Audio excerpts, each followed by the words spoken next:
The first thing I want to do is respond to the second affirmative question about what constitutes an excess student loans. When we're talking about excess student loans, we're talking about people who have trouble paying their student loans within, let's say, 4 years after they graduate. That's 4 years after they graduate, they're rather failing, they're having trouble repaying that loan or defaulting. But not all of them default. See, as the Department of Education states, only 1.1% of students with bachelor degrees default on their student debt. And within that 1.1%, only 0.2% of those students are defaulting within a 4-year period.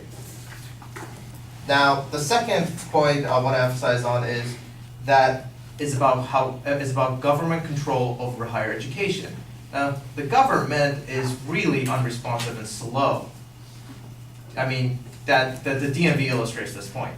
Now, if we interject more government control over higher education, that's not necessarily a good thing. The U.S. News and World Report states that many free college proponents would likely point out that by providing aid directly to institutions, the government can actually exert more direct control over how they operate.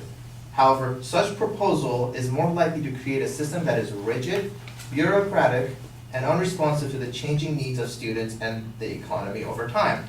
Now, the accuracy of this report is shown throughout various bureaucratic agencies, as I stated, like the DMV, that the government is not really good at being responsive to people. Now, secondly, when we look at I want to look at the plan of action that the affirmative has put in place. The plan. Now, the reason why I want to do that is because the ridiculousness of the plan of action the affirmative has proposed is literally the saddest thing since Bernie Sanders. Like, this is really bad. Because there's, as we've stated, 46% of CSU's budget comes from tuition. Now, they have to make up for that 46%. But the problem is, over time, as the Public Policy Institute of California reports, that the state allocation of funds to UCs and CSUs have fell by 30%. There's been a budget cut, and we all know this.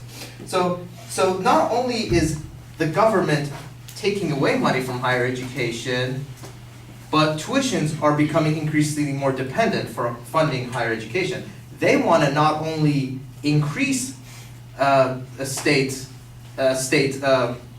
funding of schools, but they want states to fund 100% of schools. And they don't really have a plan to do that. All they say is, let's raise taxes, cut military spending. First of all, cutting military spending is political suicide. Second of all, when we talk about increasing taxes, there's also a downside to that. You see, when you take these two things, you increase taxes and then you make college free, you have two issues. You have private institutions and community college that literally go down the drain.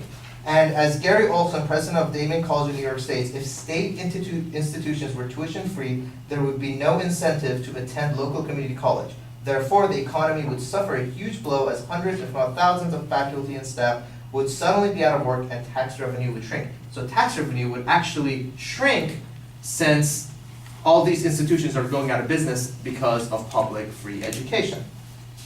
Now, the last point I want to focus on is their main claim, their last claim, how this is a big issue. They state that, it doesn't matter if there's all these risks. The plus side is that we're getting more educated people out there and people are getting more degrees. That's also kind of convoluted because, as John Ebersole, the president of the nonprofit Excelsior College, states, the idea of free college degrees comes at a risk. If students don't perceive value in the credentials, they may not remain committed to their attainment. A degree that costs nothing could be valued accordingly. So sure, more people could come out of college, but their degrees won't be worth as much.